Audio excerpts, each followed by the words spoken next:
terrible news again for India, which has been setting global record highs in the number of coronavirus infections for nearly 2 weeks now, and they are still overwhelmed. There seems to be no let-up, no sign that things are easing, even though the Indian government is sending oxygen supplies in on the Oxygen Express overnight. 6 huge big oxygen cylinders came, but they're not enough to even cope for the city's oxygen demands in a normal week, never mind in a pandemic.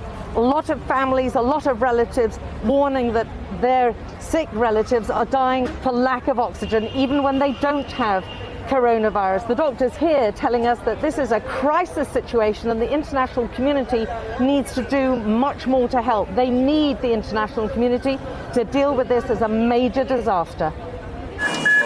They're low on medicines, they're low on staff, and they're low on oxygen.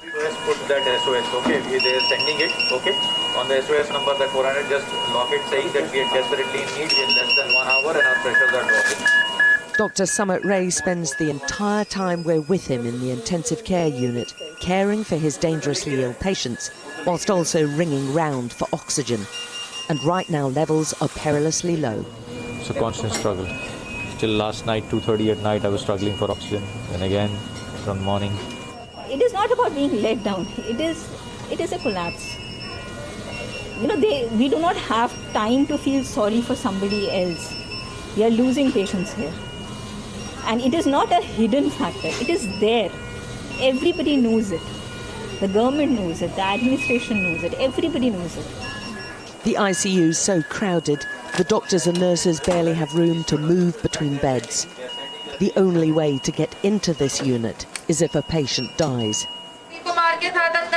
Outside the hospital, there are vehicles banked up in front of the emergency department, with people inside struggling to breathe, waiting to get a bed, to get help.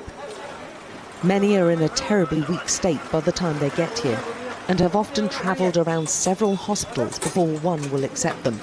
Finally, Dr. Sumit Ray gets the news he's been waiting for. The oxygen has just reached. It's a huge relief.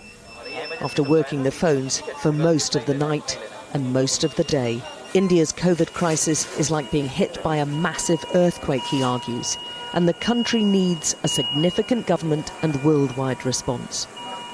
If there is any help that we can get from the West, from any other countries, is not just oxygen. It is like any major disaster. What happens in a major disaster, an earthquake? Teams of doctors, nurses, hospital beds come in and they build up a hospital from scratch quickly, like a major. So that is what has to happen.